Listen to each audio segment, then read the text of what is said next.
So 178, which is exactly 10 horsepower down on last year's version of this on this dyno.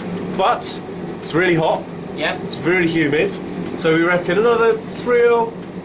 We're at 27 degrees, 45 humidity. So 3 or 4 horsepower would just pop it into the 180s in a cooler day. But still down on before because of Euro 4. Yeah. Yeah. So... Is that the last one? Yeah, 15 was the last one I think we did. So we'd say the last run we did. 188 it was. No, there was another one. Where is it? There she is. No, that's... there it is. There it is, there it is. 6.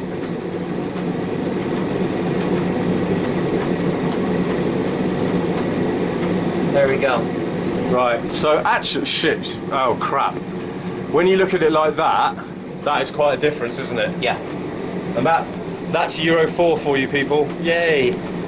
Look at that. So it literally mirrors it perfectly. The curve is exactly the same, yeah, all the way through, but it's 10 horsepower down.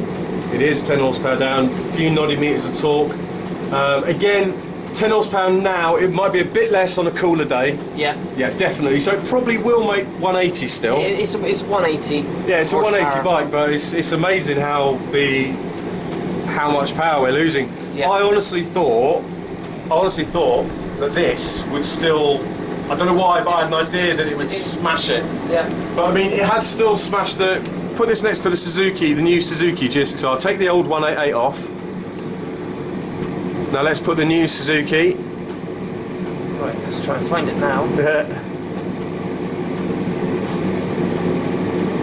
Let's take our middle run there. So that's it compared to the new Suzuki, and well, let's be honest, it monsters it everywhere, doesn't it? Just on power alone, especially there. In our mid-range, we're up 15 horsepower in the mid-range. That's a lot. That is a lot. And then there's this weird... The dip here, you can really feel this riding the bike. It's around 12 grand on the dash. It really is. You can feel there's sort of a shudder through the. You feel it through the rear of the bike transferred. You definitely feel it. It's almost like a weird kind of traction control thing happening, even though it's switched off. Because I was watching and I noticed it whilst watching. You can see the bike physically. Yeah, I wonder what that is. Not sure. It needs a bit of investigation, that, doesn't it? Yeah. There's a lot going on with this bike, so yeah. Could be a number of things. Okay, now put it next to the Honda. So get rid of the Suzuki. Get rid of the Suzuki. It's the Honda. Where's it gone? There it is. And we'll take this run here. So against the Honda. Eats it alive. Yeah. Torque as well. Same with torque. Eats it alive in torque. Yeah. 10 newton meters more. That's a lot. That's a huge amount. That really is. Power alone in the mid-range, it's 13 horsepower. Yeah. That's power alone, and it revs. And it follows it right the way to the top. It revs a little bit more as well. Yeah. I mean, Christ, look at the difference between there and there. The top. Right at the top, it 13.5 where the BMW is still going. Yeah. The Honda's dropping off. It's 15 horsepower. Yeah, it's a lot, isn't it? And on our torque, yeah, there's our massive. There's our 10 newton meters. Yeah, 10 newton meters there. Same down at 6,000. Yeah, 10 newton meters of torque more. And that's the Honda, and Honda were the torque kings. Honda makes good torque. Yeah, they tend to, but just not this new Euro 4 engine. What about getting against Kawasaki? Let's try the against Kawasaki again. Against the Kawasaki. Right. Okay. Take this run. Good God. Whoa. That is huge. So our power, it's 6 grand, 16 horsepower up. 16 horsepower up at 6,000 RPM. Yeah, and then we'll take 10,000. It's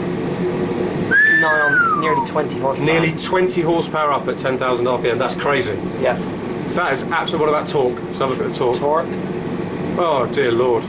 the BMW absolutely murders it, doesn't it? Yeah. Murders it. So there we're 16 Yeah. Newton meters off. Yeah.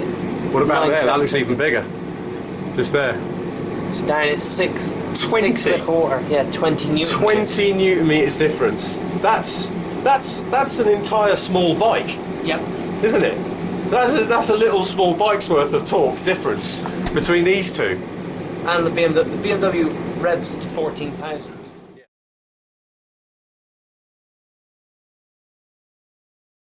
The GSXR does rev a little bit more Yeah. as well.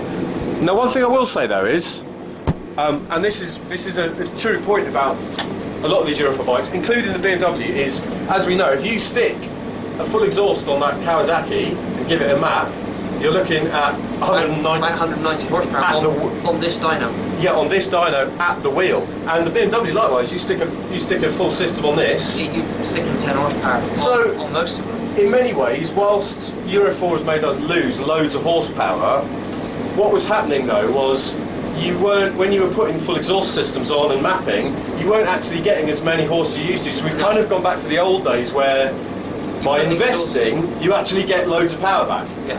So it's all give and take, really. So, I mean, most people don't stick with standard exhaust, do you? Does many people? I don't think so. So, at least you've got that to look forward to. If you buy one of these new bikes and you think, top end power is not quite enough, at least you know all that power and torque can come back when you go buy an exhaust and get And it even mapped. mid-range power will improve Yeah, by putting a full system on. yeah, exactly. So, there you go. Well, anyway, that's some of the new bikes. More to come.